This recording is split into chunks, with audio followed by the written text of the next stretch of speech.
Alright, so I'm back, and today we're going to go over my top 10 best figures of the year list.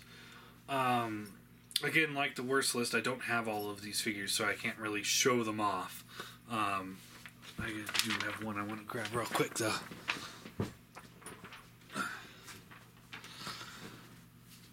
That's me to a T. Always forgetting one or two things prior to the video. So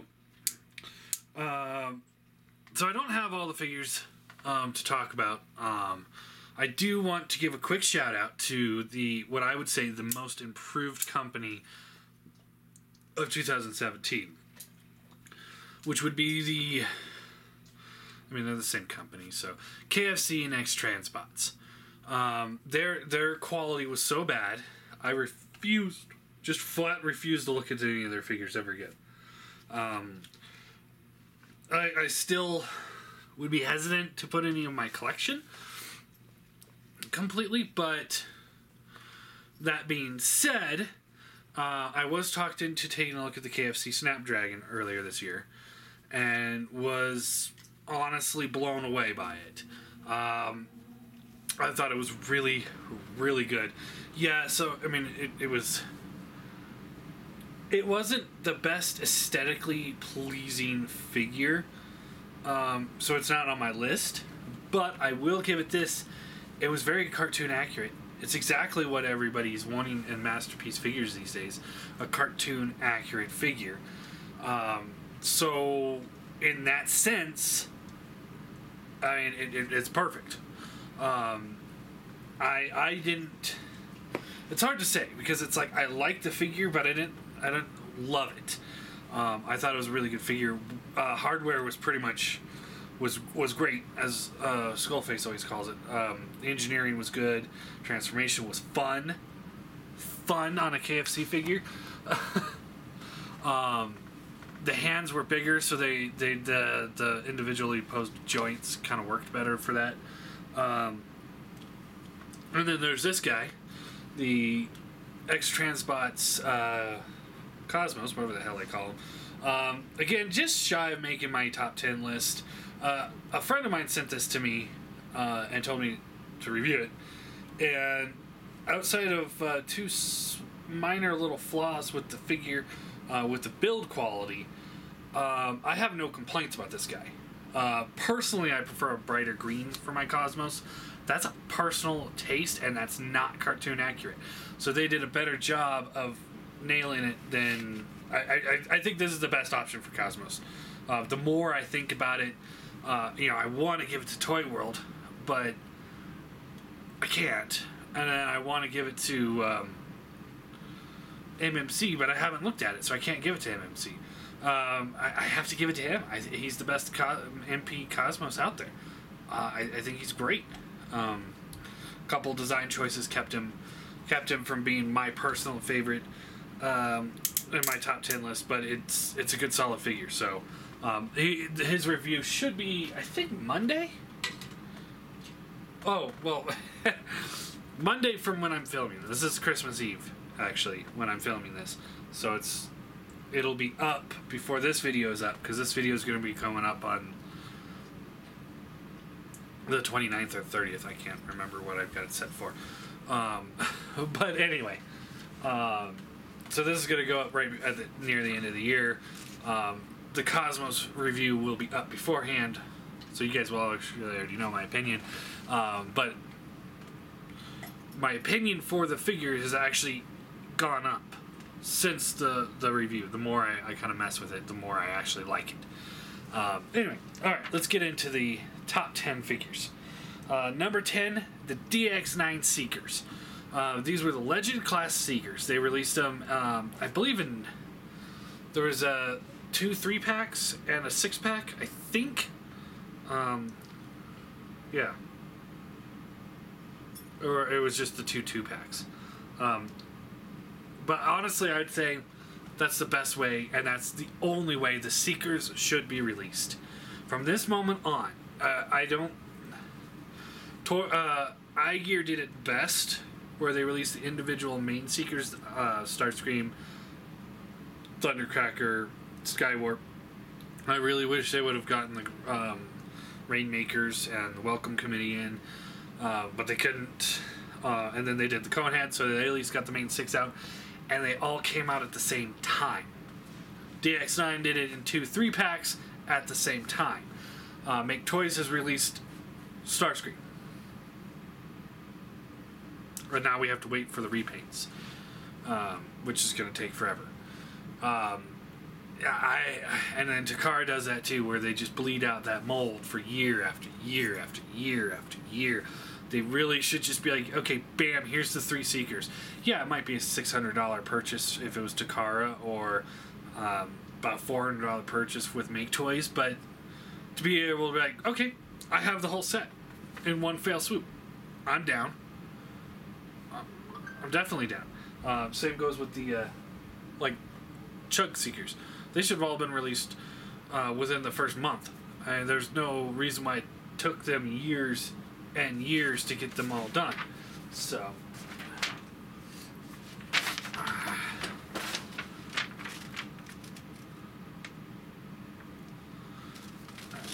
sorry, there's been issues at work because of a blizzard, so I'm just kind of gotta keep my eye on the phone. Alright, but anyway, loved them. I thought they were great. Some people say they could replace the Chug Seekers, but they're just too small for that. If you're into Legend Scale, or if you just love the Seekers, I highly recommend those. They were fun little guys. Absolutely a joy to play with. Number 9. This one I do have. This guy would have made it a lot higher on my list if it wasn't for the fact that he's a repaint and he topped my list last year. And that's Primal. So this is the Commander version, so the toy-colored version of him. And again, absolutely amazing Masterpiece figure. This is what I want in a Masterpiece toy. It's fun. It's enjoyable to transform. It's unique transformation. It's got fun features, all these accessories. This guy, amazing. I love him. There's a reason why Primal made my number 1 for last year, I believe. I think he was number 1. Who cares? But again, you know, if that one hadn't been released last year, it would be top of my list this year for this guy. But I had to put him on the list because I love this version of the character so much. It's so different from the regular version, which was somewhere. I don't know where. But you know, I understand it's a very niche crowd for this guy. I really wish they would do this with the Cheetor too. You know, give me the toy version. But anyway, yeah, Primal. All right, so Primal 8, an MMC figure. Obsidian. This was a figure going into the review. I was not happy. I was not a happy camper with this guy. As I did the review, the more I looked at it, the more I played with it, and the more it just kind of sunk in that I finally got a... Let's see... Is he... Yeah, about modern day Voyager class updated Obsidian. Yeah, I would have preferred the one leg to be more cartoon accurate, but this is much more toy practical. I love this figure. It is a great figure. Striker is good, but not as great as him. He actually makes Striker better, putting them together. That's how good he is. So, yeah, I love this figure. I highly recommend it. If you're a fan of Beast Machines or Whirl or good helicopter figures, definitely pick him up. Or there's the Whirl figure, who's also it's the same mold, so I would assume it's probably going to be just as good. I guess it's not as accurate to the comic books, but you know what? I don't care. I got my Obsidian out of the deal. That's all I care about. Give me a tank or a thrust, and Jetstorm, and I'm gonna be happy. I will be a happy camper. Number 7, DX9 Power Glide. That was a figure we just looked at a little bit ago. He was part of the giveaway series, so he's gone. But he was great. I love that figure. It was nice. It was polished. It was everything you want in a Masterpiece figure for a Masterpiece mini bot. Everything. Perfect. I loved it. It was really great. 6. Okay, 6. Titans Return Trypticon. Again, another part of the giveaway series. I know he had his hip issues, I think, with the first release, or the first wave. But after that, I don't think there was many issues. And once people realized, how to do it right, all the issues kind of went away. But that thing was great. Man, that was one big, beefy bot with tons of detail. That thing was it was. I mean, I know it's not a Masterpiece figure, but it was a Masterpiece toy. That thing was great. For $150 price point, it doesn't get better than that. And some stores had it for discounts down to like $80 or something like that. I think there was a buy one get one free with Toys R Us at one point or something. That went fast. Or buy one get one 70% off. Some crazy deal. But it was great. Everything I could want in a Trypticon figure. Yeah. C5.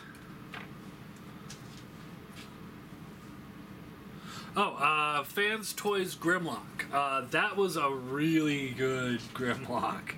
I have to say, when Fans Toys knock something out of the park, they knock something out of the park. I have my issues with them, but I always will sit here and I will always say, most of the time with a release of a figure, they know what they're doing. The figures are out of this world great when they hit it great, and they hit it great most of the time. And that was one of those cases. It had me questioning my collection and going back to Masterpiece. It almost got me. Almost. I was just about ready to drop $1,000 on Dinobots, but then real life hit me, and it's like, you know what? I need to spend my money wisely. Let's see. 4. DX9. Or no, Unique Toys. Right? I think Unique Toys. Swindle. Here is...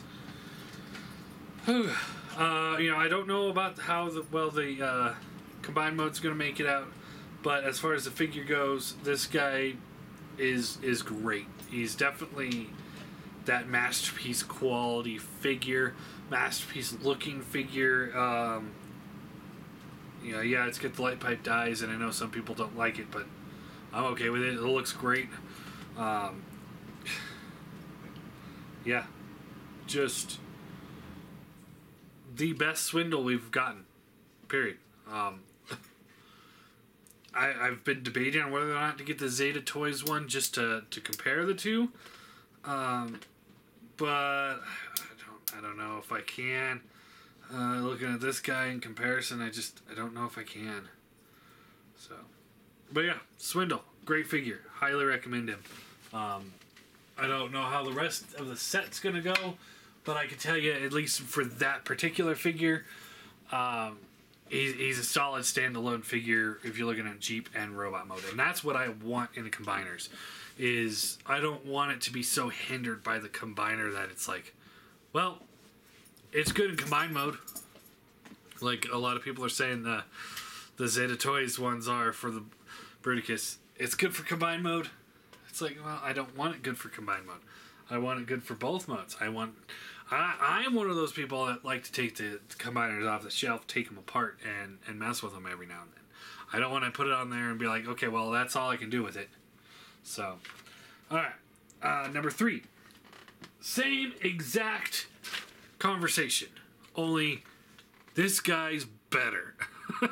Yeah, mine had a small QC issue on him, but it was nothing.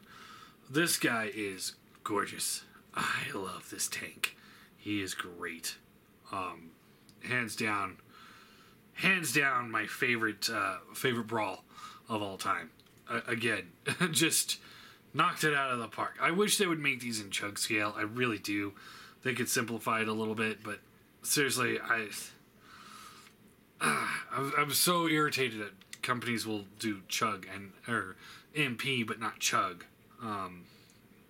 Especially companies like Unique Toys, which started as a chug company, and I was fully behind them, and then they went MP, and it's like, well, now what do I do?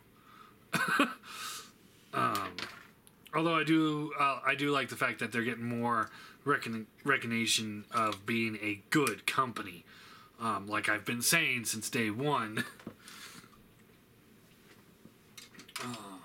So yeah, Brawl. Number 2.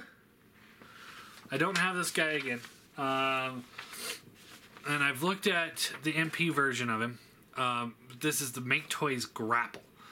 I absolutely love that figure. Shout out to Matt B for hooking me up with a really great deal with him.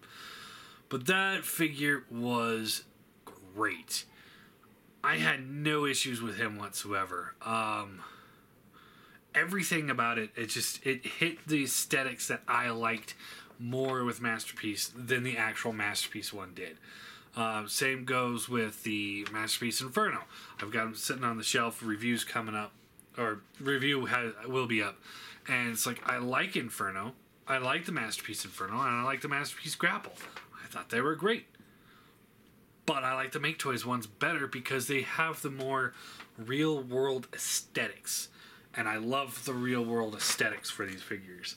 That's what I liked about the Masterpiece when it first started. That's what got me hooked on it. And now that they're going more cartoon, it's easier for me to pull away from a Masterpiece collection and go more chuggish. Because it's like, I don't... There's so many cartoon errors that it's like, I can't get behind a cartoon accurate toy. Because it's like, well, it might be cartoon accurate for this one scene from this one episode, but it's not going to be cartoon accurate for the next episode. I mean, how are they going to make a Masterpiece broadside? Like an actual Masterpiece broadside? They're not going to be able to. It's not going to happen because he changed so drastically from episode to episode. And, it's a scale chart. I know they made all these scale charts, but you know what? If you look at all the scale charts are out of sync with each other. So it's kind of hard to know scale and cartoon accuracy. That's why I was kind of like, I was fully on board with the real world vehicle looking. I don't care about the scale, but at least they look like real world vehicles. I love that. The Datsuns, the Porsches. It's Porsche? I can't remember now what Sideswipe is. Is it a Porsche? Anyway. And now that they're moving away from that, going more to the cartoony look, like Inferno, he's got the chrome grill that makes him look somewhat real world, but you take that off and you put the gray instead, and that makes him look more cartoonish. And you look at all the releases kind of building up to it, and they're taking away the chrome and adding in like a gray plastic or gray paint that's more true to the color of the show. It's like if you look at the show, like all the silver, like Megatron's, he's gray because they can't draw silver in the show, but we all knew that it was silver. We knew he was supposed to be silver. Toy comes out and he's gray because he's matching the cartoon, and it's like, I don't like that. I wanted my Megatron to be silver. I always assumed he was silver. That's why it's like, that's probably one of those reasons why I like, the DX9 or the Make Toys or even Apollyon better when it comes to the look for that. But anyway, I love the Make Toys Grapple. It really sucks that they didn't get enough of the sales out of it before MP came in and just shut them down. because they can't compete with the Masterpiece. It's just not going to happen. Their price dropped drastically, and that was really unfortunate for them. But what can you do? And number one, my personal favorite figure. Again, this whole list is my personal preferences. But my personal favorite figure of the year, Masterpiece Cheetor. I mean, it had to be. It's a new Beast Wars Masterpiece figure. His transformation is a little bit more complex than I assumed it was going to be. It borderlines on frustration, but it's still enjoyable. I love the different face options. I love all the options for this guy. The paint, everything, the way they did this like digital paint on there to make the spots look fuzzy, like he's a fuzzy character, like furry because he would be. It's just great. Everything about him, I think, is great. He's absolute joy to have. I like I said earlier in this video, I want to see a toy version of him, and I would love to see the Shadow Panther version and Tigertron. I know some people say Tigertron's supposed to be bigger than Cheetor, but you know what? I don't care at this point. Retool the cheetah head to be more like Tiger. Maybe this plate here more like a tiger head, and I'm perfectly fine with them being the same height. I don't care at this point, because what else can we do? Hell, half the time Ironhide's taller than Ratchet in the cartoon, but that didn't stop him releasing the same figure, or doing repaints of the same figure. So please, Takara, if you're out there listening, give me more Cheetors. You can get 4 more paints versions of this figure. You can do the toy version of him, you can do the Tigertron, toy version of Tigertron, and then Shadow Panther. There was only a toy version of Shadow Panther, so you can't really get more out of it than that. So that's 5 different versions of this mold. We're talking MP Carl level of versatility here. And on that level, you can also get at least one more of the Primal. Do the Universe version, where it's more of like a purplish brownish color.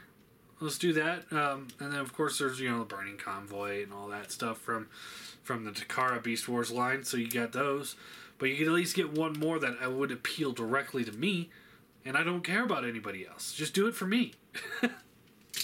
Anyway, there's my list. So haters, whatever. Go ahead, do your thing. I don't care. I get every time I do one of these lists, everybody's like, "Well, you should have called this list the top 10 third-party figures." It's like, no, it's Transformer toys. I don't care if it's real, if it's third-party, KO or official. I don't care. It's my favorite Transformers of the year. It doesn't matter who's doing it. And then other people are like, "Well, you're just biased because it's Beast Wars." Well, it's because my personal fucking list, dumbass. Of course I'm biased, because it's my top 10 list. It's not the most rated figure of the year, because I don't have nearly enough time or energy to do that, and I really don't care. A figure's only as good... Skullface says this, a figure's only worth what people are willing to pay. And on that subject, figures only as good as the collector that wants to buy it is. If I hate... if you hate Beast Wars, you're not going to like the Beast Wars figure. I love Beast Wars. I love the Beast Wars figures. Different of opinion. So yeah, I'm going to hire them. I'm going to hold Beast Wars always higher regard than G1, because the Beast Wars cartoon was more important to me growing up than the G1 cartoon, because by the time I was really old enough to know cartoons, I was out of the range of G1. I watched some G2 episodes, which always confused me on like, why do they look different from the in-between shots, and why is there CGI in there? So anyway, haters, Do you think? I don't care. And then as for everybody else that knows how things go on this channel, feel free, leave your top 10 or top 5 or whatever your favorite figure. Let me know down below what your favorite is, and we'll read it off in about a week and do my viewer responses. So yeah.